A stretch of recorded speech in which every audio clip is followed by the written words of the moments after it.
हाम्रो त पटक्कै सहानुभूति छैन। केपी ओली त सबभन्दा ठुलो विदेशी एजेन्ट हो, मान्छेले चिन्न नसकेको मात्रै हो। केपी ओली जहिले ठट्टा गर्ने भएको हुनाले यो पटक सत्य कुरो भनेको पनि मान्छेले पत्याएनन्, त्यति मात्रै हो। भोट हाल्न गयो, मैले हाल्ने गरेको सूर्यको चिन्ह छ, तर उम्मेदवार यसो सम्झ्यो गुन्डा छ यार, अस्ति तपाईँको नाम डन छ, त्यसलाई भोट हाल्न त हातै जाँदैन, अब के गर्ने त? हेर्नुहोस् है, हो यो अवस्थामा भोटलाई पनि मान्ने, इलेक्ट्रोल सिस्टमलाई पनि मान्ने, अलिक डह्रो ढङ्गले बोल्न खोज्यो, सरकार ढालिदिइहाल्छ विदेशीले भने नि। प्रधानमन्त्री भइसकेकोले भनेको त पत्याउनुहोस् न यार, मैले भनेको त होइन नि, होइन? सरकार ढाल्न आँटो भनेर प्रधानमन्त्रीले रुनुपर्ने किन हो? यो नहुने व्यवस्था। संसारमा नेपाल मात्रै एउटा यस्तो देश हो जुन देश सङ्घीयतामा गएर पनि स्थानीय निर्वाचन पनि पार्टीगत हिसाबले हुन्छ। जो ठेकापट्टा, ढुङ्गामुढा, गुन्डागर्दी, बलात्कार, हत्या, हिंसामा जो बढी धेरै पारङ्गत हुन्छ त्यही मान्छे हुने हो यहाँ। विदेशी एजेन्टहरू सरकारमा र राजनीतिक दलमा हुने, यो त तपाईँको मटियामेट गर्ने, धुलिसात गर्ने, गोली हान्न सक्ने, सफाया गर्न सक्ने त्यस्तो शासक चाहिएको छ र त्यो जन्माउँदैछ। त्यो राप्रपा, त्यो मधेस केन्द्रीय दलहरू, त्यो जनजातिवादीहरू, एमाले सबै एकअर्का मिलेरै बनाएका छन् नि। हो, यस्तो मिल्ने भनेको चाहिँ लुटेर खाने मात्रै हो। हाम्रो सभ्यतासँग मातृ बलात्कार गर्न मिल्दैन नि त, तर गर्नेको विरुद्ध नगरिकन बस्ने चाहिँ त्यसको समर्थक हो, त्यो पापी। गोली जसलाई ठोक्नुपर्ने छ। अब त्यसको अपराधको बारेमा हाम्रो समाज कस्तो भयो भने महिलाले बलात्कार खपिरहनु पर्ने, तर भन्नु हुँदैन है, बेइज्जत हुन्छ। अपराध त पुरुषले गरे हो नि। शङ्कला राईजीले भन्नुभएको होइन, उहाँले भन्नुभएको कुरा मैले सबै हेरेको छु र म सलाम गर्छु। उहाँले भन्नुभएको कुरा त्यो एकदम जरुरी छ।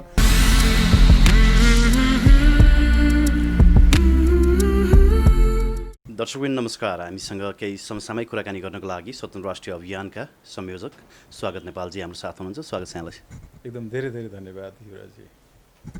स्वतन्त्र राष्ट्रिय अभियान निधाएको त छैन नि? एकदमै जागृत छ, एकदम जागृत छ, सचेत छ, सक्रिय छ। पछिल्लो समय तपाईँका अभियानहरू खालि सामाजिक सञ्जालमा मात्रै देखिन थाले, सडकमा त्यति देखिन थालेन, किन होला? पछिल्लो चाहिँ हामीले जति बेला पक्राउ पर्यौँ त्यसपछिको कार्यक्रम देशको लुतो फ्याल्ने कार्यक्रम थियो। त्यो पछि चाहिँ हामीले एउटा यो विभिन्न चाहिँ प्रदेशहरूमा चाहिँ प्रशिक्षणको, आन्तरिक प्रशिक्षणको कार्यक्रम राखेका थियौँ। यहाँले याद पनि गर्नुभयो होला, सामाजिक सञ्जालमा पनि हाम्रो बिहिबार, शुक्रबार, शनिबारको पूर्वाञ्चलका 3 ठाउँमा आन्तरिक प्रशिक्षणको कार्यक्रमहरू थियो। तर यो अलिकति बाटोघाटोको कारणले अनि बिचका केही जिल्लाका चाहिँ प्रमुख जिल्लाधिकारीज्यूहरूले पनि अत्यावश्यक काम बाहेक पनि सवारी साधनमा समेत बाहिर ननिस्किन सूचनाहरू दिनुभएको हुनाले हामी गएनौँ। हामीले यसको तयारीमा थियौँ र सडकमा ननिस्किनुको कारण चाहिँ केपी ओलीको सत्ता चिप्लेला जस्तो भएर केपी ओलीको माया लागेर चाहिँ अब तपाईँहरू सडकमा ननिस्किनु भएको हो कि भन्ने पनि आशंका उत्पन्न भयो कि? केपी ओलीको गलत कामहरूको विरुद्ध त सायद सरकारले पनि हामीलाई नै बढी दुःख दियो होला। सबैभन्दा बढी विरोध गर्ने पनि हामी नै हो। फेरि हामी चाहिँ सत्ता मात्रै ढाल्नुपर्छ, सरकार मात्रै भन्ने चाहिँ पक्षमै छैनौँ। किनकि हामीलाई त त्यो काङ्ग्रेस आए पनि भ्रष्टाचारी आउने हो होइन, माओवादी आए पनि त्यही 17,000 मार्ने आउने हो, विश्वप्रकाशहरू आए पनि, गगनहरू आए पनि विदेशी एजेन्ट आउने हो। त्यो भएको हुनाले हामी त त्यो जो आए पनि एउटै हो नि त होइन। त्यो भएको हुनाले कुनै अर्थै छैन, जम्मामा व्यवस्था परिवर्तनको पक्षमा हामी लागिरहेछौँ। त्यो भएको हुनाले कसैका लागि मतलब सरकार मात्रै ढालेर म जान पाउनुपर्छ भन्नेहरूका लागि होला, के होला होइन, त्यो त बेग्लै कुरा भयो। हामी त पुरै व्यवस्थाको विपक्षमा छौँ। त्यो भएको हुनाले पनि हामीले अहिले त फेरि आन्तरिक रूपमै प्रदेशहरूमै प्रशिक्षणको कार्यक्रमहरू नै राखेको छ होइन। सडकमा आउने पनि फेरि हामी अरूभन्दा सधैँभरि एकदमै अर्थपूर्ण हिसाबले आउँला, तर सानो सङ्ख्यामा आउँछौँ जहिल्यै पनि होइन। तर फरक खालका प्रोग्रामहरू लिएर आउँछौँ।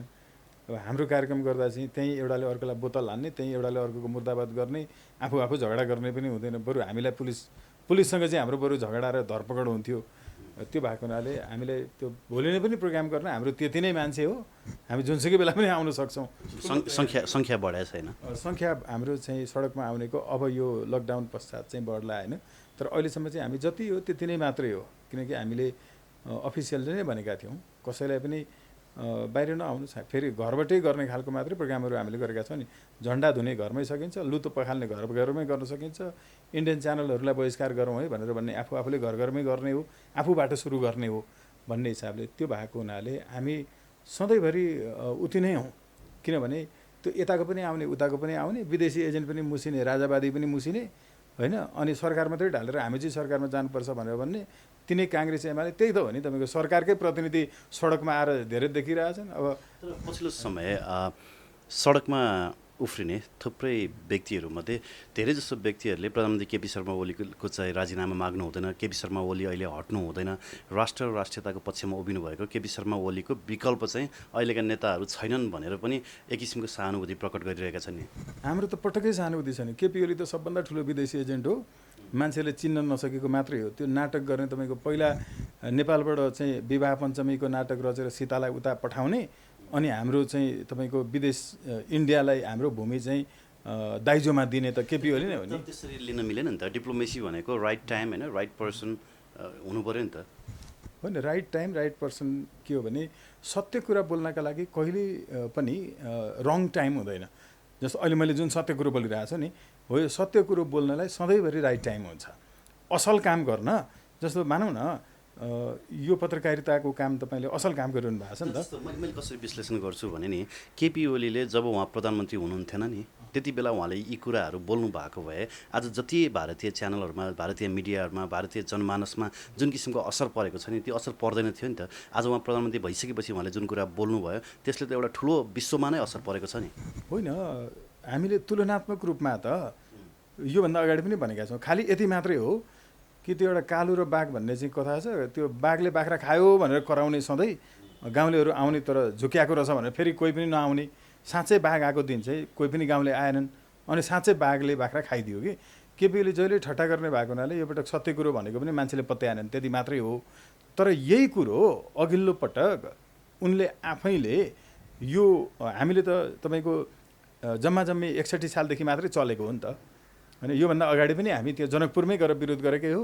केपी ओलीले विवाह पञ्चमीको नाटक रचेर चाहिँ सांस्कृतिक अतिक्रमणलाई निम्त्याउँदाखेरि पनि यिनी इन्डियनका एजेन्ट हुन्, यिनले चाहिँ सांस्कृतिक अतिक्रमण चाहिँ आमन्त्रण गरे भनेर हामीले भनेकै हो। अहिले पनि हामी त्यही भनिरहेछौँ। त्यस कारण केपी ओलीले त अहिले यो सत्ता लम्ब्याउन उ गर्नका लागि मात्रै यो गरेको हो। तर जे भनेका छन् त्यो कुरो त फेरि सत्य भनेको हो। सत्य कुराको पनि तपाईँको दुरुपयोग हुन्छ कि यसलाई चाहिँ होइन। तर उनले सही नियतका साथ यो गरेको चाहिँ होइन है, यो हामीले एकदम प्रष्ट भनेका छौँ। त्यो भएको हुनाले केपी ओलीसँग एकदम उनी राष्ट्रवादी, जसले महाकाली सन्धि गरे ऊ राष्ट्रवादी कसरी हुनसक्छ? जसले इन्डियन आर्मी नेपालमा ल्याएर चाहिँ इन्डियनसँग सोधेर मात्रै अमेरिकालाई चाहिँ आफ्नो प्रोजेक्ट पठाउनुपर्छ भन्ने कुरामा सही गर्ने कसरी राष्ट्रवादी हुनसक्छ? त्यो भएको हुनाले आफू अनुकूल प्रयोग गर्ने कुरा चाहिँ हुन्छ नि, हो यो आफू अनुकूल प्रयोग गर्ने कुरा चाहिँ गलत हो। हामी हाम्रो अनुकूल हुन्छ भन्दैमा हामी प्रयोग गर्दैनौँ। जस्तो यस्तो हो नि त, सरस्वती हेर्दाखेरि महाकाली सन्धि पनि केपी ओलीले गरेका होइनन् होइन। यद्यपि उनी त्यसको अध्ययन समितिमा थिए र पछिल्लो समय जुन एमसिसीको कुरा गर्नुभयो तपाईँले, एमसिसीमा पनि केपी ओलीको अडान देखिएन। किनभने संसद अधिवेशन अन्त्य भयो होइन। एक त उहाँले अन्त्य गर्नुभयो र त्योभन्दा अगाडि पनि सभामुखजीले पनि 16 गतेसम्मको लागि अन्त्य गर्नुभएको थियो होइन। भनेपछि त्यस पछाडि पनि उहाँले दरिलो अडानले होइन मलाई एमसिसी नै चाहिन्छ भनेर त लिनुभएको छैन। त्यो हिसाबले कसरी केपी ओलीलाई विदेशी एजेन्ट भन्न सकिएला र? होइन नि, नसकेपछि त त्यही हो नि होइन। उहाँले अब पास गर्न सकिन्न रहेछ किनकि यहाँ रक्तपात हुन्छ उहाँले थाहा पाउनुभयो। एउटा उहाँ त भन्नुहुन्थ्यो नि त, आइफा कुनै पनि हालतमा नेपालमा आउँछ भने होइन भनिरहनु भएको। कुनै पनि हालतमा एमसिसी पास हुन्छ त संसद अधिवेशन स्थगित भन्दा 2 दिन अगाडि पनि भनेको हामीले सबै मिडियामा कभरेज गरेकै हो, हामीले हेरेकै हो। अब हो यो भएको हुनाले उहाँको अडान छैन इत्यादि भन्ने कुरा भएन। त्यो बोल्ने कुरा नै महत्त्वपूर्ण हुन्छ एउटा चाहिँ होइन। मेसेज छ कि छैन उहाँले त त्यसलाई जनता समक्ष त ल्याइदिनु भयो नि त। जनताले चुज गर्न पाए, त्यसलाई पढ्न पाए। नो जनतालाई चुज गर्नुभन्दा पहिला तपाईँले संसदमा दर्ता गराइसक्नुभयो नि त। अर्थमन्त्रीबाट दर्ता गराउनु भयो। त्यो दर्ता गरिसकेपछि it was in business of schedule of parliament होइन। पार्लियामेन्टको बिजनेस सेड्युलमा त्यो गइसकेपछि जनतालाई सोधेको नै भन्न मिलेन नि। पहिला सोधेर मात्रै ल्याउने चलन छ। जहाँ जनताको बिचमा बहसको विषय बन्यो, त्यो चाहिँ अनौपचारिक बहस हो। तर जनताको बिचमा बहस गराउँदा चाहिँ के गर्ने चलन छ भने योभन्दा अगाडि जस्तो तपाईँको चाहिँ संविधानकै सवालमा भनौँ न, हामी यो ल्याउँदैछौँ, यसमा सुझावहरू दिनुहोस् भनेर नेपाल टेलिभिजन, गोर्खापत्र, रासस, रेडियो नेपालबाट अनि राजपत्रमा सूचना प्रकाशित गरेर जनताको सुझाव मागिन्छ कि सबैतिर, सबै देशमा यही गरिन्छ। त्यहाँको गजेटमा प्रकाशित गरिन्छ। यो जनताको लागि छलफलमा ल्याएको होइन, यसलाई त्यो भन्न मिलेन। त्यो भएको हुनाले उहाँको सवालमा हामी एकदमै प्रष्ट छौँ। अहिले चाहिँ त्यो जो आए पनि एउटै भएको हुनाले सरकार परिवर्तनमा हाम्रो कुनै चासै छैन। भनेपछि केपी ओली विदेशी एजेन्ट हुन्? 100% विदेशी एजेन्टको मुख्य संरक्षकै उहाँ हो नि।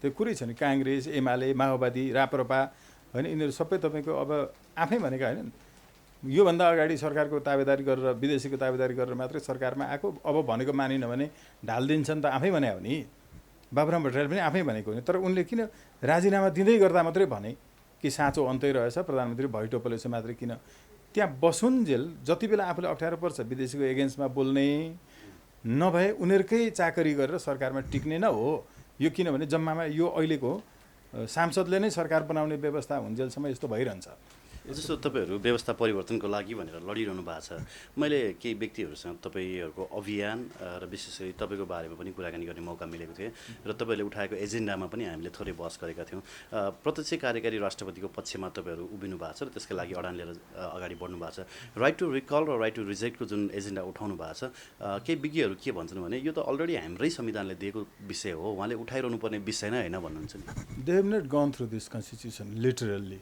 किनभने यो अहिलेकै संविधानले यो व्यवस्था दिएको छ भनेर भन्नु भने उहाँहरूले संविधान पढेकै छैन थाहै छैन म त अब कम्तीमा 110वटा देशको त संविधान पढेर पास गरे हो होइन संविधान दुईटै संविधान सभालाई दुईटै तपाईँको चाहिँ 75 जिल्ला पुगेर जनताको चाहिँ सुझाव ल्याएर बुझाएको अहिले पनि डकुमेन्टेड छ साइटेसन छ संविधान सभाको तपाईँको चाहिँ उसमा होइन विषयगत समितिका चाहिँ तपाईँको अवधारणा पत्रहरूमा छन् यो संविधान उहाँहरूले त्यो देख्नुभयो भने चाहिँ अब अचम्मै लाग्छ कसरी छ अरे यो त जस्तो राइट टु रिजेक्टको सन्दर्भमा राइट टु भोट नै राइट टु रिजेक्ट हो भनेर उहाँहरूले डेफिनेसन गर्नुहुन्छ अब के बुझ्नु पऱ्यो भने right to vote is not a right to select your own representatives option हुन्छ भने तपाईँले आफ्नो क्यान्डिडेट चुज गर्न त पाउनुहुन्छ र अर्को क्यान्डिडेटलाई अमिट गर्न पाउनुहुन्छ नि त होइन नि कुनै पनि जनताको प्रतिनिधि भनेको मान्छे चुनावमा जो उठेको हुन्छ नि उम्मेदवार त्यो जनताले तपाईँ उम्मेदवार उठिदिनुहोस् है भनेर उठाएको हो र जसले धेरै गुन्डागर्दी गर्छ हाउ अबाउट हुन्छ नि भोलि तपाईँहरूको एजेन्डा पुरा भइसकेपछि तपाईँहरूले उठाउने क्यान्डिडेट चाहिँ राइट हुन्छ भनेर हामीले कसरी विश्वास गर्न सक्छौँ त्यति बेला पनि त मतलब राइट टु रिजेक्ट त राइट टु भोटबाट इम्प्लिमेन्ट त हुन्छ नि अब हेर्नु है त अघिकोमा म अलिकति जोडिहाल्छु कुनै पनि पार्टी यस्तो छैन जसले गुन्डा फटा बलात्कारीलाई उम्मेदवार नबनाएको होस् हेर्नु है जहिल्यै म काङ्ग्रेसमा रुखमा केमा त्यो हलोमा गाईमा हातमा भोट हाल्छु अनि भोट हाल्न गयो मैले हाल्ने गरेको सूर्यको चिन्ह छ तर उम्मेदवार यसो सम्झ्यो गुन्डा छ यार अस्ति तपाईँको नामो डन छ त्यसलाई भोट हाल्न त हातै जाँदैन अब के गर्ने त हेर्नुहोस् है हो यो अवस्थामा भोटलाई पनि मान्ने इलेक्ट्रोल सिस्टमलाई पनि मान्ने तर उम्मेदवार चाहिँ बहिष्कार गर्छु है किनकि त्यो उम्मेदवार चाहिँ जसले टिकट दियो नि उम्मेदवार बन भनेर टिकट दिनु हुँदैन भनेर आफ्नै कार्यकर्ताले विरोध गर्दा गर्दै टिकट दियो हो त्यति बेला पार्टीले टिकट दियो त्यो जनताले उठाएको होइन कि अब यसमा बेला पनि जनताले त अप्सन जनतासँग त अप्सन भएन नि त राइट टु रिजेक्टमा पनि अप्सन त पार्टीभित्रै रह्यो होइन नि त्यसमा चाहिँ फरक छ फेरि त्यसमा अप्सन हुन्छ त्यसमा चाहिँ म उम्मेदवारलाई चाहिँ बहिष्कार गर्न पाउँछु भनेर बहिष्कारको भोट हालिदियो भने अर्कोचोटि त्यो मान्छे बहिष्कृतै हुन्छ उठ्न पाउँदैन कि बेल्जियनहरूको यही हो व्यवस्था होइन र राइट टु रिजेक्ट चाहिँ तपाईँको संसारको 14वटा देशमा छ हामीले 15औं देश बनायौँ कम्तीमा सर्वोच्चको निर्देशनात्मक आदेशबाट चाहिँ अब अहिले चाहिँ के हुन्छ भने जसलाई पार्टीले उठायो नि त्यो उठाएकोलाई तपाईँले त भोट मात्रै हालेको तपाईँले उम्मेदवार उठाएको होइन नि तपाईँले त भोट मात्रै हालेको त्यस कारण वी आर कम्पेल्ड हामी बाध्य छौँ उसले उठाएको उम्मेदवार स्वागतजी वी हेभ मोर अप्सन क्या हामी चाहिँ तर जहाँबाट हामीलाई दारू र भारू आउँछौँ थप के भन्छ त्यो धब्बा त्यतै लगेर लगाउँछौँ कि हो नि हो यो दारू र भारू आउने कुरा अब चाइनिज पनि होइन युवान इत्यादि होइन होइन त्यो पनि लगाए महराले ल्याएका थिए नि त हो यो सबैले त्यो उता चाहिँ युरो हो र होइन तपाईँको डलर हो र सबै भारूको त तपाईँको अब अहिले त बरु कम प्रभाव हुन थाल्यो अरू लगायत तर मैले भनेको कि नि अहिलेकोमा अप्सन छैन है अहिलेकोमा अप्सन के छैन भने तपाईँलाई पार्टीले जसलाई उम्मेदवार उठायो त्यसलाई कि भोट हाल्नुपर्छ चित्त बुझ्दैन भने घरमा बस्नुपर्छ तर त्यति बेला अप्सन के हुन्छ तपाईँले यदि उम्मेदवार गलत छ भन्ने लाग्छ भने चाहिँ तपाईँले बहिष्कारको बेग्लै भोट हाल्न पाउनुहुन्छ अब हो यसरी बहिष्कारको भोट बेग्लै आफ्नैहरूले पनि हालेपछि त्यो मान्छे फेरि उम्मेदवार उठ्न पाउँदैन यस्तो व्यवस्था छ नि त त्यो भएको हुनाले मैले चाहिँ सरस्वती ग्राउन्ड लेभलमा जुन कुरा दर्शकहरूलाई बुझाउन खोजेको र मैले आफूले पनि बुझ्न खोजेको कुरा चाहिँ के हो भने जस्तो रन्जु दर्शना उठ्नुभयो उहाँले जित्नु भएन उहाँले हार्नु भयो क्या तर उहाँभन्दा बेटर क्यान्डिडेट थिएन अर्को क्यान्डिडेटले जित्नुभयो सायद विद्यासुन्दर साके होइन। यदि विद्यासिन्धर साक्यको ठाउँमा जनताले भोट चाहिँ रन्जु दर्शनालाई हालिदिएको भए हामीले केही न केही चेन्ज त एक्सपेक्ट गर्न सक्थ्यौँ नि, होइन। त्यहाँ हामीसँग अप्सन त थियो नि त, राइट टु विद्यासुन्दरलाई रिजेक्ट गर्ने अप्सन त थियो नि। होइन, to vote someone is not to reject someone, it's a vote. तपाईँ होइन, रिजेक्सन होइन नि, हो यही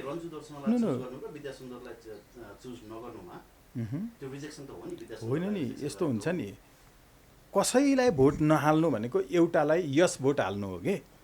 हेर्नु है, एउटालाई यस भोट हाल्नु हो, कसैलाई भोट नहाल्नु र एउटालाई मात्रै हाल्नु चाहिँ अरूलाई नो भनेको भयो, यसलाई यस भनेको भयो।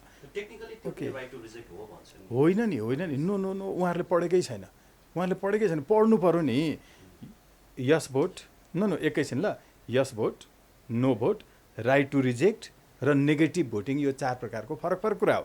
जस्तो अमेरिकनहरूको हेर्नुहोस्, नेगेटिभ भोटिङ भनेको चाहिँ के हुन्छ भने, मानौ यहाँनिर कति मान्छेहरूले विद्यासुन्दरलाई नो भन्न चाहन्थे, उनीहरूले नेगेटिभ भोटिङ भएको व्यवस्था भएको देश हुन्थ्यो भने हाम्रो के हुन्थ्यो भने, अघि तपाईँले भनेको केसमा विद्यासुन्दरलाई चाहिँ नो भोट हाल्थे।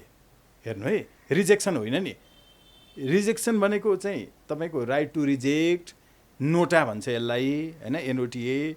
अब नेगेटिभ भोटिङ भनेको चाहिँ के हुन्छ भने, त्यसलाई चाहिँ नेगेटिभ भोटै जान्छ। हेर्नुहोस् है, उनले 50 लाख भोट प्राप्त गरे भने उनलाई नेगेटिभ भोटिङ हाल्ने मान्छे चाहिँ 10 लाख भएछन् मानौँ भने, उनले 50 लाख प्राप्त भएकोबाट त्यो 10 लाख भोट काटिन्छ। 10 लाख भोट काटिएपछि के भयो, 40 लाख भयो। अब रन्जु दर्शनाको मानौँ 45 लाख भोट आएको थियो र 1 लाख चाहिँ उनको नेगेटिभ भोटिङ आएको थियो भने 44 लाख हुन्थ्यो उनको, र उनले जम्मामा पाएको 50 लाख हुन्थ्यो विद्यासुन्दरले। त्यसबाट तपाईँको नेगेटिभ भोटिङ चाहिँ 10 लाख काटिएपछि 40 हुन्थ्यो। अनि रञ्जना जो हुनुहुन्थ्यो होइन, उहाँको चाहिँ रन्जु दर्शना, उहाँको चाहिँ के हुन्थ्यो भने 44बाट 1 लाख घटेपछि 45बाट 1 घटेपछि 44 हुन्थ्यो, उहाँले जित्नुहुन्थ्यो। हो, यस्तो व्यवस्था भएका देशहरू पनि छन् जहाँ रिजेक्ट गर्ने एउटा हुन्छ, नेगेटिभ भोटिङ अर्को हुन्छ, नो भोट एउटा हुन्छ र यस भोट अर्को हुन्छ। हो, यो 4 खालको भोटिङहरूको राम्रो अध्ययन नभएको हुनाले यसमा चाहिँ पुरै तपाईँको कार्यशाला, गोष्ठी, प्रशिक्षण हुन सक्यो भने। समस्या कहाँ छ भने, अब व्यवस्था जस्तोसुकै ल्याए पनि, त्यो भोटिङको सिस्टम जस्तोसुकै ल्याए पनि जनताले जबसम्म दारू र भारूमा बिक्न छोड्दैनन्, आफ्नो राइट क्यान्डिडेट चुज गर्न सक्दैनन्, तबसम्म चाहिँ हामीले राइट क्यान्डिडेट पाउँदैनौँ। यो त ट्रुथ हो नि। जम्मा ट्रुथ चाहिँ के हो भने, जबसम्म नेपालमा जनता आफैले आफ्नो सरकारलाई डाइरेक्ट छान्ने व्यवस्था हुँदैन, तबसम्म चाहिँ नेपालको सरकारले विदेशीकै ताबेदारी गरिरहन्छ। ओके, अब अघि भन्नुभएको कुरा यो जुन छ नि, जनताले दारू भारू इत्यादि, डलर, होइन, के यो सबै हो, राइट क्यान्डिडेट चुज गर्न सक्नु पऱ्यो, त्यो पनि सत्य हो। तर जनताले जतिसुकै राइट क्यान्डिडेट चुज्ने भए पनि सांसदको भोटले सरकार बन्ने हुँदाखेरि चाहिँ फेरि समस्या समाधान हुँदैन है। त्यो त्यही भनेको हो कि पहिला पनि केपी ओलीले पनि बाबुरामले पनि सबैले अलि दह्रो ढङ्गले बोल्न खोज्यो, सरकार ढालिदिइहाल्छ विदेशीले भने नि। प्रधानमन्त्री भइसकेकोले भनेको त पत्याउनुहोस् न यार, मैले भनेको त होइन नि, होइन। मैले अहिले राइट टु रिजेक्टको मात्रै कुरा गरेँ, म त्यहाँ फेरि पनि आउँछु। अब राइट टु रिकल पनि टेक्निकल्ली हामीसँग छ है भन्ने खालको पनि कुराहरू आयो। कसरी होला मैले बुझ्न चाहनु पर्यो। राइट टु रिकल जसरी अहिले प्रधानमन्त्रीको राजीनामा मागिएको छ नि, पार्टीसँग पावर त छ नि राइट टु रिकल गर्नको लागि आफ्नो क्यान्डिडेटलाई। त्यो होइन, नेपालमा जसरी सरिता गिरीलाई पदबाट बर्खास्त गर्यो नि, त्यो टेक्निकली त्यो पनि एउटा राइट टु रिकल हो भनेर विश्लेषण गर्छन्। रिकल भएको व्यवस्थामा कस्तो हुन्छ भने, अर्को कुरा हेर्नुहोस्, नेपालमा अहिले जति पनि पदहरू छन् नि, त्यो पदहरूमा एउटा मात्रै यस्तो पद छ जुन पद एकचोटि निर्वाचित भइसकेपछि कहिल्यै कसैले महाभियोग पनि लगाउन सक्दैन। त्यो हो सांसद। सांसद पदलाई महाभियोग भने जसरी फिर्ता बोलाउने, पार्टीले निर्णय गर्ने, होइन, कारबाही गर्ने, उनलाई अर्को तपाईँको चाहिँ फौजदारी अभियोगहरू लाग्यो भने चाहिँ अनि सभामुखको उसबाट चाहिँ निर्णय गरेर हटाउने, तर महाभियोग लगाउने कुरा चाहिँ छैन कि। अब यो रिकल भनेको बरु त्यसलाई त अझ इम्पिचमेन्ट भन्छ, रिकल त फरक कुरा हो। रिकल भएको व्यवस्थामा के हुन्छ भने, देशअनुसार छ है। मानौ तपाईँले यहाँको मेयर जित्नुभयो, म चाहिँ निकटतम प्रतिद्वन्दी थिएँ, तपाईँले जे भनेर घोषणापत्रमा लेख्नु भएको थियो त्यो काम गर्नु भएन। त्यो काम नगरेपछि तपाईँलाई नै भोट हाल्ने मान्छे मध्येको निश्चित प्रतिशतले म रिकल गर्न चाहन्छु, मेरो भोट फिर्ता लिन चाहन्छु भनेर तपाईँकै मतदाताले भन्यो भने तपाईँ फिर्ता आउनुहुन्छ। तपाईँ फिर्ता आइसकेपछि त्यहाँ निकटतम प्रतिद्वन्दी पहिला जो थियो त्यो स्वतः जाने कुनै देशमा व्यवस्था छ, कुनै देशमा रिइलेक्सन गर्ने व्यवस्था छ। हेर्नुहोस् है, अब हामीले के गर्ने त्यो पछिको कुरा होला, तर रिकल भएको ठाउँमा सरिता गिरी जो अहिले कारबाहीमा पर्नुभयो, के उहाँको निकटतम प्रतिद्वन्दी सांसद भएर आउने हो त? होइन नि त, होइन। अब हो, पार्टीले खटाउनु पऱ्यो। रिकलको व्यवस्था यस्तो हुँदैन। त्यो भएको हुनाले त्यसमा राम्रोसँग अब सबैलाई अध्ययन गर्न समय पुग्दैन। आफ्नो आफ्नो पेसा हुन्छ नि त, होइन।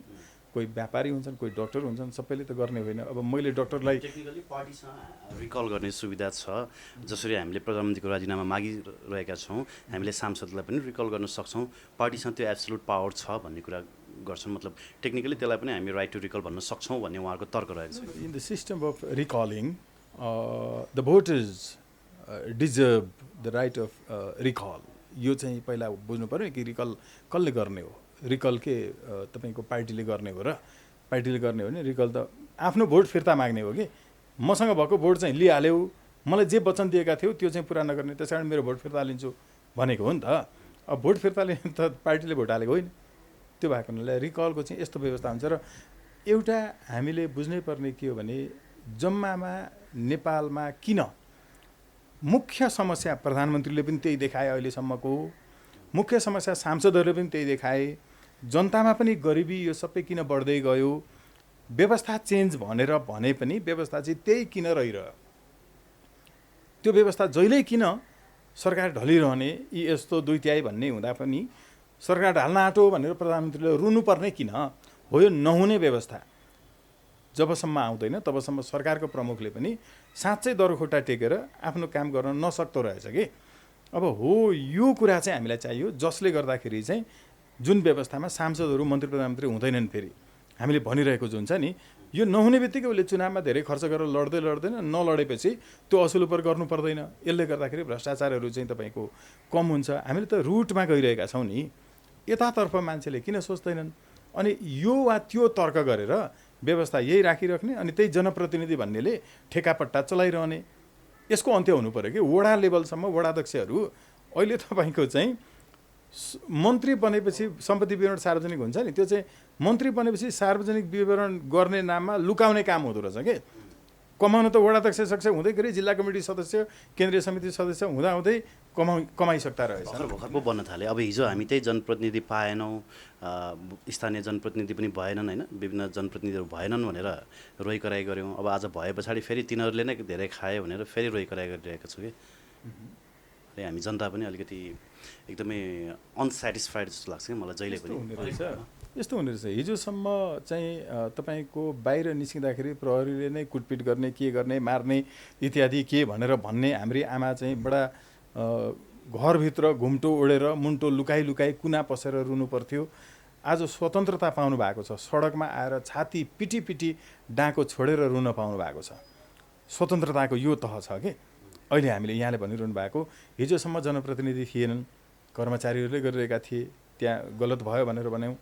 आज जनप्रतिनिधिहरूले नै तपाईँको खाने इत्यादि सबै जे भयो यसमा हामी विरोध जनाइरहेका छौँ। तर भनिरहेको चाहिँ के हो भने अहिले तपाईँ सोध्नुहोस् न, जस्तो एमाले काङ्ग्रेसकै मान्छेहरू त्यहाँभित्रको पनि साँच्चै बौद्धिक पढे लेखेको कानुनको मान्छेलाई सोध्नुहोस्, उहाँहरू सबैले भन्नुहुन्छ, जस्तो भनौँ न विपिन अधिकारीज्यूले नै भन्नुहुन्छ, जो वास्तवमा डेमोक्रेटिक एउटा चाहिँ लयर हो नेपालको, होइन, कन्स्टिट्युसन फाउन्डेसनको।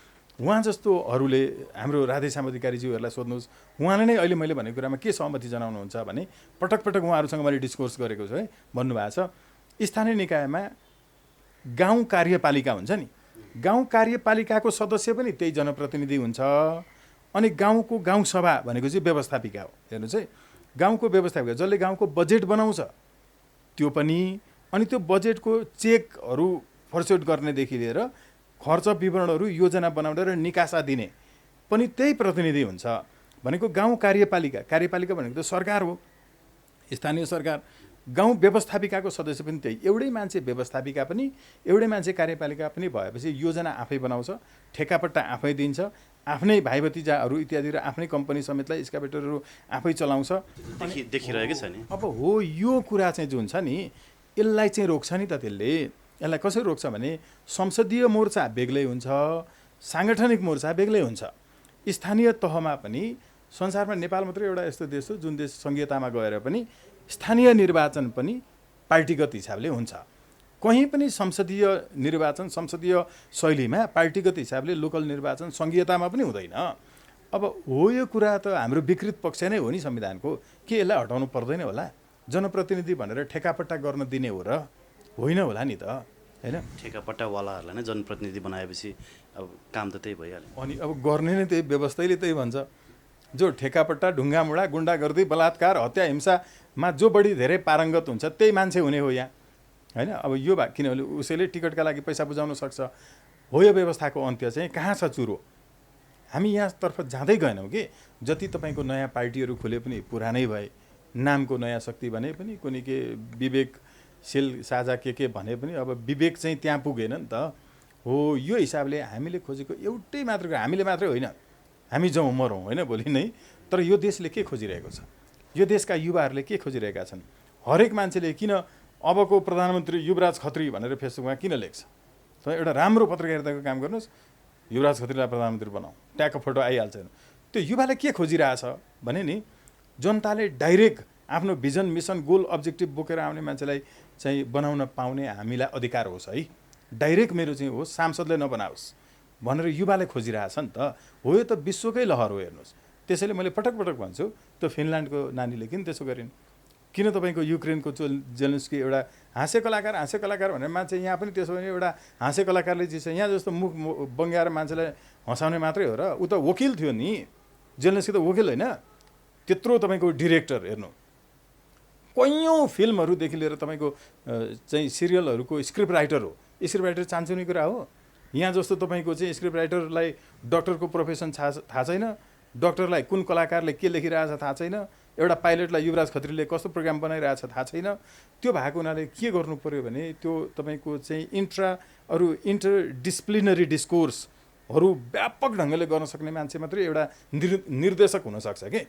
त्यस्तो निर्देशक कानुनको तपाईँको चाहिँ विज्ञ मान्छे, ऊ पेसाले पो हाँस्य कलाकार थियो त, राम्रै काम गरिरहेछ त होइन र? तपाईँको त्यो युगोस्लाभियामा हेर्नुहोस्, एकजना चाहिँ 43 वर्षको महिला वकिल, त्यहाँको युवाहरूले यो चाहेको डाइरेक्ट अब गर्नुपर्छ है।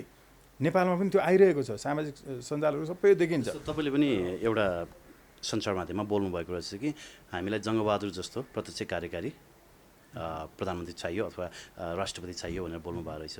हामीलाई पनि त्यस्तै निरङ्कुशतातर्फ नै ढकेल्न खोज्नु भएको हो त होइन नि?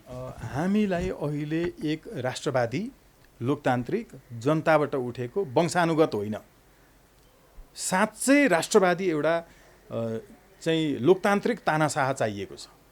हामीलाई 21औं शताब्दीको जङ्गबहादुर नै चाहिएको छ।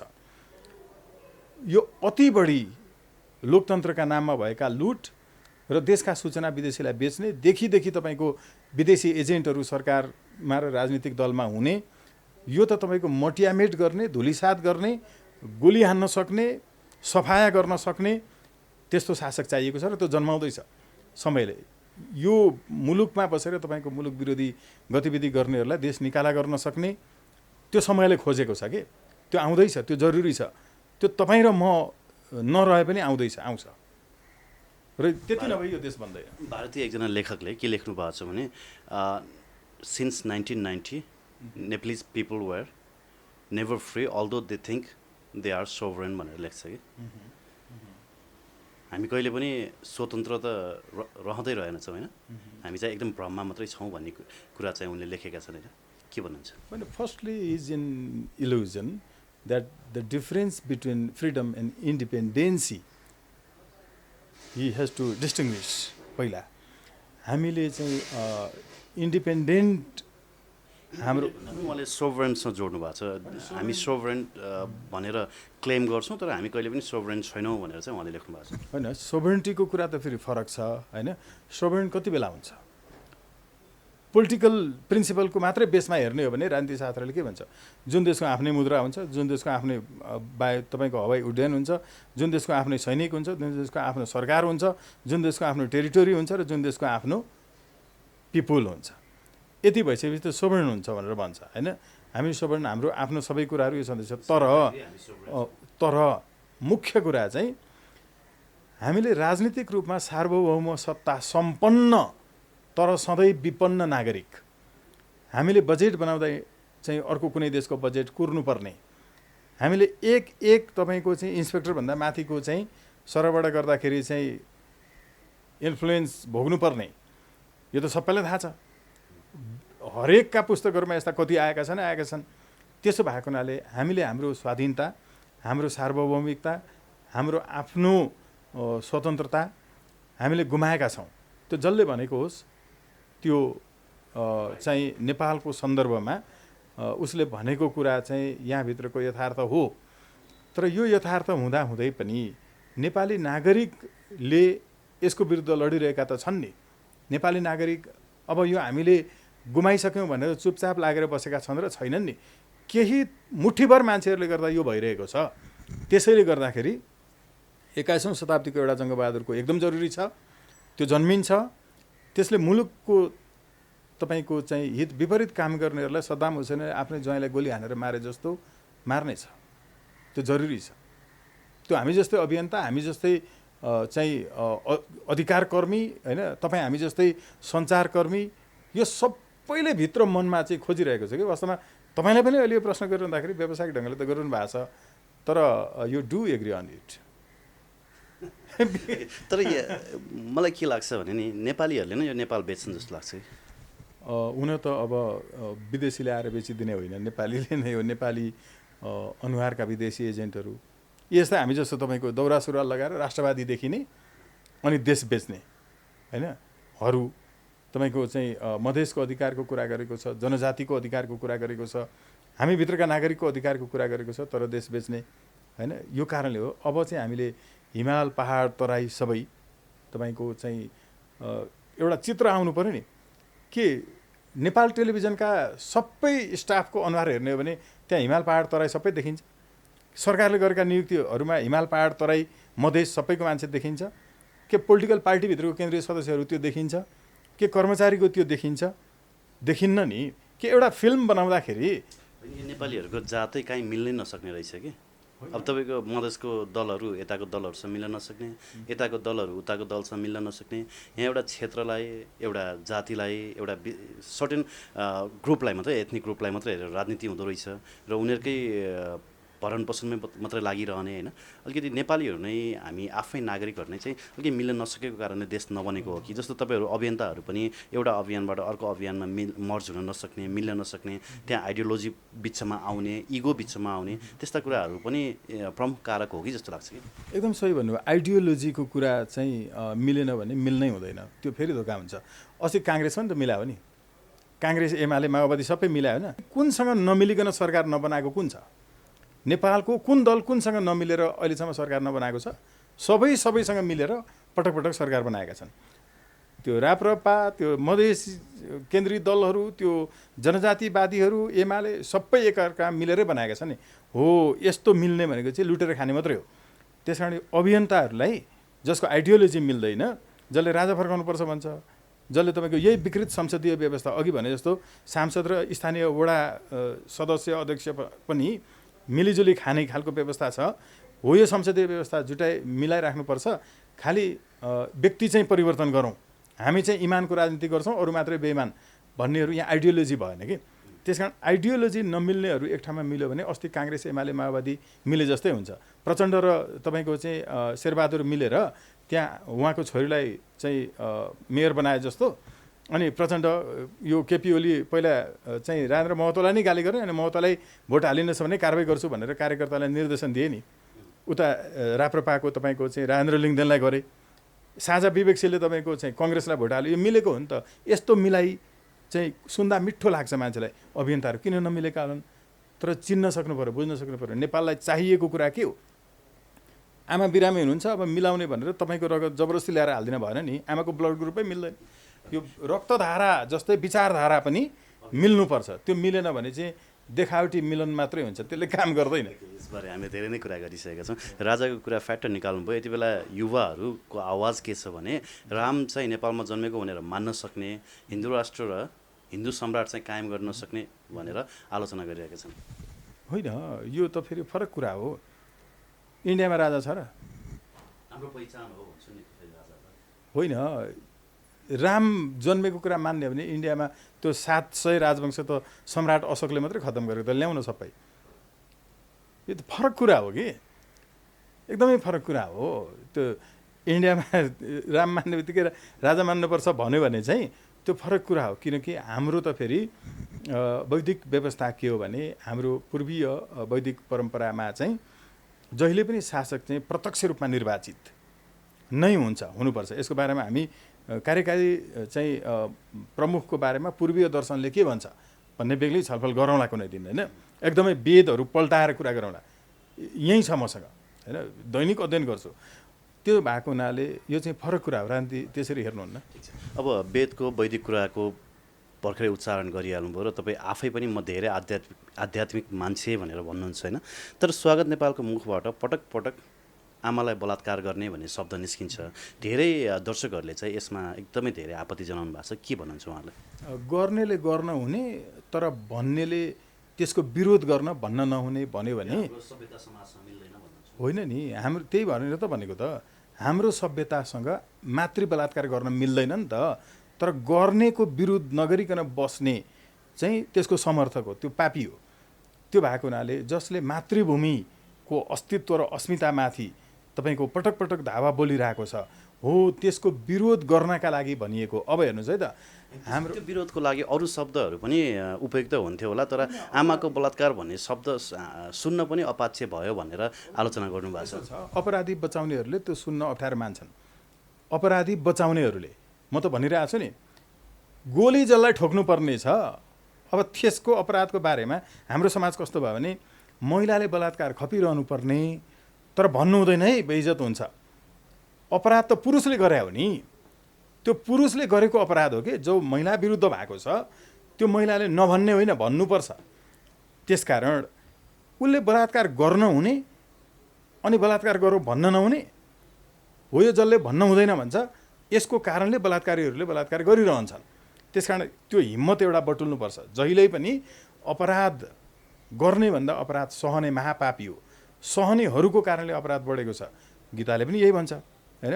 हतियार उठाऊ, हजुरबुवा भए पनि भीष्म पिता म दाग बाँड भनेर भन्छन् नि। यो किन हो भने अपराध गर्नेका विरुद्ध खुलेर बोल्न सकेन भने भोलि मर्ने जुनीमा अपराध गर्नेलाई अझै गरेको गरे गर्न दिनुहुन्न। यो भएको हुनाले चाहिँ यो भन्नुपर्छ एउटा। तर अहिलेसम्म यसरी भनेकोमा यो शब्द एकदमै अपाच्य लागेको छ भने र यसबाट चित्त दुखेको छ कसैको भने उहाँहरू असलै हुनुभएको, अपराधीलाई बचाउने नियत पनि नभएको पनि त्यस्तो छ भने पनि भरसक यो शब्द हामी सुन्न चाहने थिएनौँ। म उहाँहरू सबैसँग उहाँहरूको भावनामा चोट पुगेकोमा म क्षमा चाहन्छु। ओके, अब स्वागत नेपालजीले भारतीय च्यानलहरू नेपालमा बन्द गर्नुपर्छ भनेर लामो समयदेखि आवाज उठाउनु भएको थियो। जबदेखि भारतीय अतिक्रमण बढेको थियो, होइन, भारतीय दादागिरी बढेको थियो। पछिल्लो समय आएर केही भारतीय न्युज च्यानलहरू बन्द पनि भए। तर यो न्युज च्यानल मात्रै बन्द गर्नेतिर लाग्नुभयो तपाईँहरू। तपाईँले जसरी मसँग योभन्दा धेरै अगाडि अन्तर्वार्ता दिँदाखेरि अब हामी नेपालीहरूलाई आत्मनिर्भरतातर्फ लैजानको लागि नेपाली प्रोडक्टहरूलाई, मेड इन नेपाललाई चाहिँ हामी प्रमोट गर्छौँ, यसलाई चाहिँ हामी बढी इम्फेसिस दिन्छौँ भन्नुहुन्थ्यो। तर आज हेर्नुहोस् त, लकडाउनको बेलामा कति थरी लिपस्टिकहरू काठमाडौँ भित्रिए, भारतको नाका हुँदै। दिनको 6 ट्रक खरानी भित्रिन्छ, दिनको 2 ट्रक रातो माटो भित्रिन्छ। यो एकदम विडम्बना भयो। खोइ यो विषयमा चाहिँ तपाईँहरूको अभियानले आवाज उठाउन सकेन भनेर आलोचना भएको छ। मैले एकदमै सही हो। यो जुन स्थिति छ नि, होइन, मैले त अघि पनि भनिहालेँ, हामीले यो स्वरोजगारका कार्यक्रमहरू बाहिरबाट आउने साथीहरूका लागि के गर्न सकिन्छ भनेर चाहिँ योजनाहरू बनाउने एकदमै त्यो केही समयपछि देखि नै हाल्नुहुनेछ। प्रोजेक्टहरू नै आउँदैछन्। तर हामीले अहिले गरिरहँदाखेरि यसमा कुनै पनि सङ्गठनभित्रको अर्थविज्ञानको पाटो बेग्लै छ है। पार्टीभित्रको कसरी गर्छन्, होइन, सञ्चालन कसरी गर्छन्, दुःख पाएका मान्छे। एमाले सरकारमा गइसकेपछि भारतीय च्यानल चाहिँ बन्द गर्नको लागि तपाईँ एकदम धेरै ठुलो आवाज उठाउनु भयो दरखरो रूपमा। तर भारतीय प्रोडक्ट पनि हामीले बन्द गर्नुपर्छ है। यदि हामी आत्मनिर्भर हुन सक्ने चिजहरूमा चाहिँ हामीले भारतीय प्रोडक्ट बन्द गर्नुपर्छ भनेर चाहिँ आवाज किन उठाइदिनु हुँदैन भन्ने मात्रै प्रश्न हो। यो एकदमै सत्य हो। अहिले यहाँले भन्नुभएको, होइन, यी आवाजहरू चाहिँ हामीले उठाउँदै नै आएका छौँ। तर वास्तवमा यही वस्तुगत रूपमा यो चाहिँ जुन इन्डियन प्रडक्ट हो त्यो प्रडक्टलाई बहिष्कारै गरौँ, होइन, यो अर्कोलाई नै बहिष्कार गरौँ, यसरी हामीले वस्तुगत रूपमा नआएको कुरा सत्य हो। हामी यसरी आएका छैनौँ, तर यसको चाहिँ चरणबद्ध रूपमा आउँदैछौँ होइन। किनकि अघिको जुन इन्डियन च्यानल मात्रै बन्द गर्ने कुरा होइन नि, हरेक वर्ष तपाईँको 16 अर्ब रुपियाँ इन्डिया जान्छ। यो कारणले है, यहाँलाई जानकारी नै होला। हामी होइन इन्डिया, ओके, इन्डियाको रेमिटेन्समा हामी 7औं नम्बरमा छौँ। नेपाल इन्डियाबाट आधिकारिकै बताउँछु, अब इन्डियाबाट नेपाल आएको रेमिटेन्स कति घन्टाभित्र नेपाल फर्किन्छ भन्नुहोस् त? 2 घन्टाभित्र। इट्स एन इन्ट्रेस्टिङ फ्याक्ट होइन। ओके, अरू देशबाट यस्तो हुँदैन नि। फेरि अरू देशबाट नेपाल आएको रेमिटेन्स जुन छ नि, त्यो नेपालमै रहन्छ होइन। तपाईँ तुलनात्मक रूपमा हेर्नु न, अमेरिकामा बसेका मान्छेहरूको यहाँ आएको डाइरेक्ट 2 घन्टामा अमेरिका पुग्दैन कि।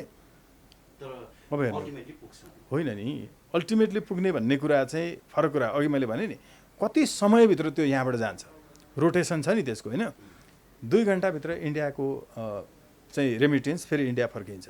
हामी यो अवस्थामा छौँ। तर अघि मैले भनेको 16 अर्ब रुपियाँ जुन छ नि, त्यो 16 अर्ब रुपियाँ नेपालमै रहनुपर्छ, जो हामीले इन्डियाको लागि तपाईँको चाहिँ गुमाइरहेका छौँ च्यानलको कारणले है। हो, यो 16 अर्ब रुपियाँ नेपाल रहने हो भने यसले कुनै नेपाली कलाकार इन्डिया, अर्को कुनै देश, अमेरिका गएर आइसक्रिम बेच्नु पर्दैन थियो होला नि। समाधानको बाटो यसरी खोजेको। तर अघि यहाँले भन्नुभएको चाहिँ सरी, मैले अलिकति मिसइन्टरप्रेट गरेछु।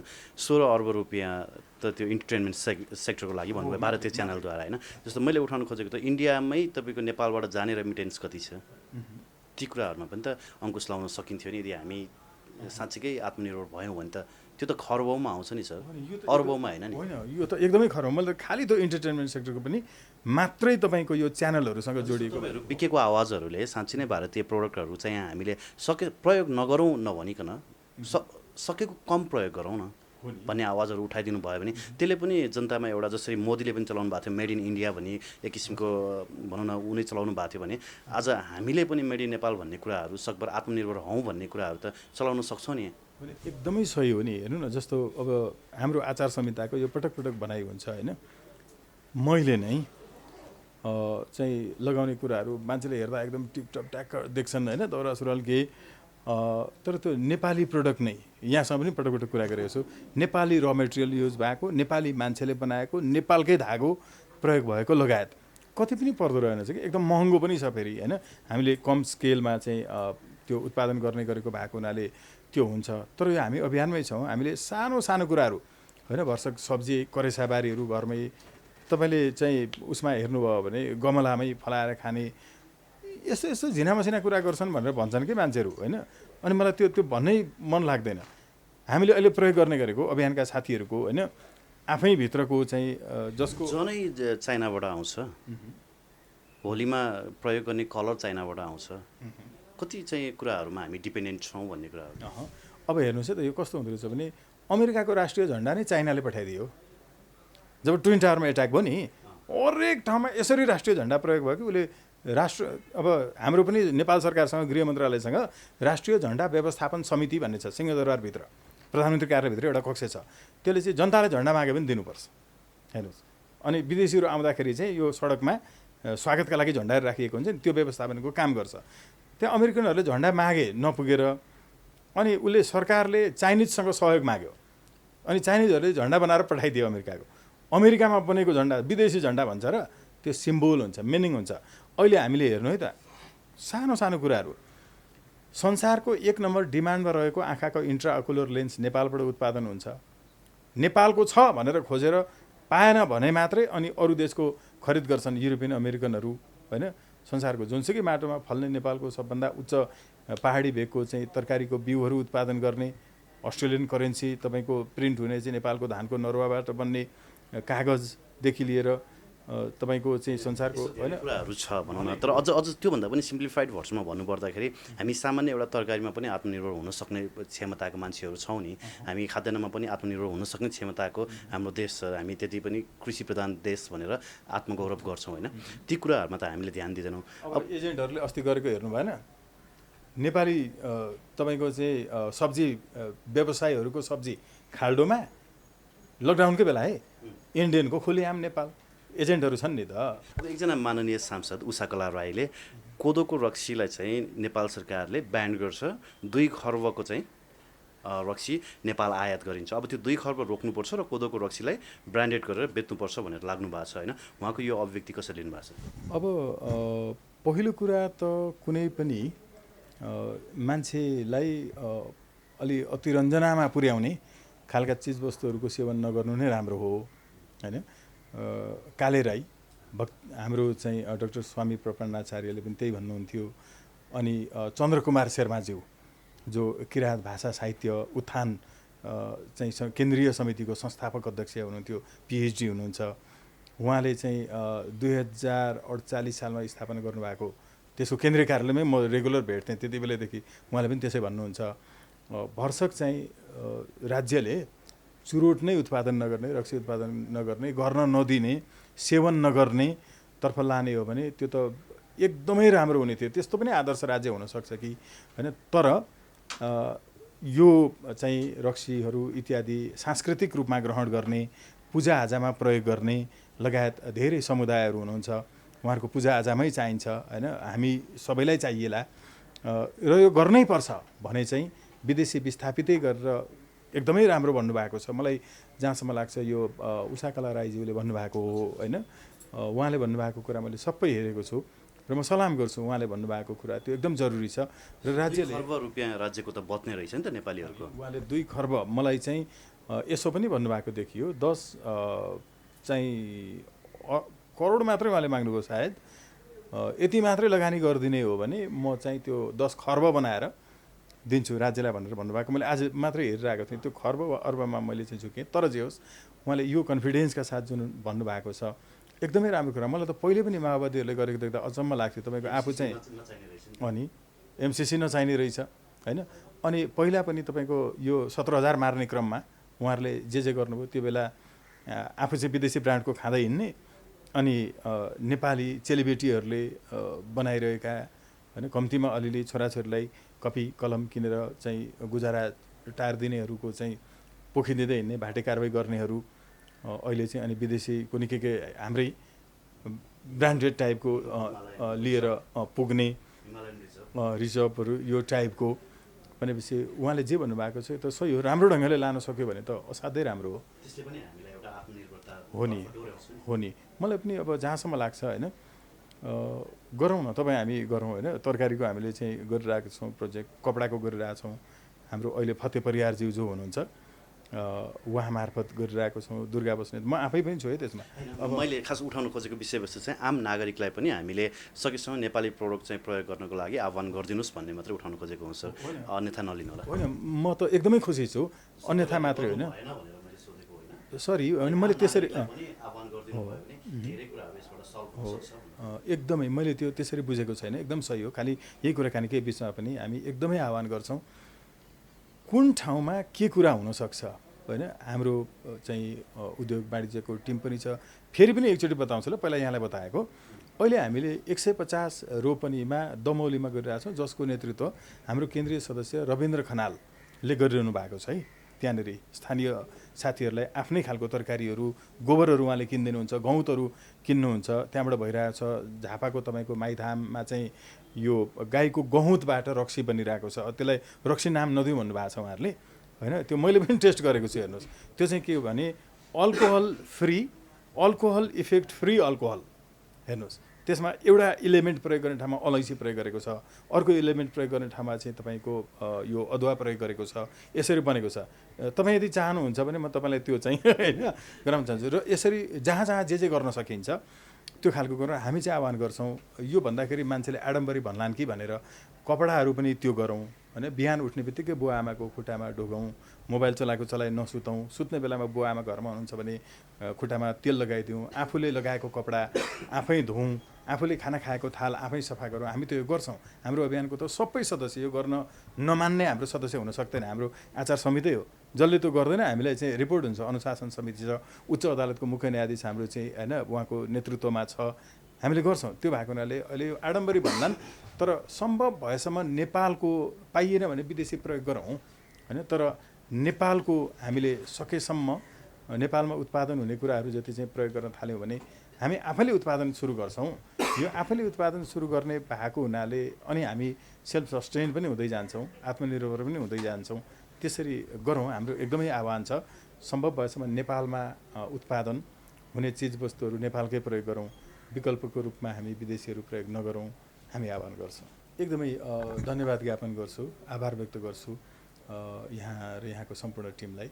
सकेसम्म नेपाली चिजवस्तुहरू प्रयोग गरौँ, यो पनि हामी आह्वान गर्दछौँ।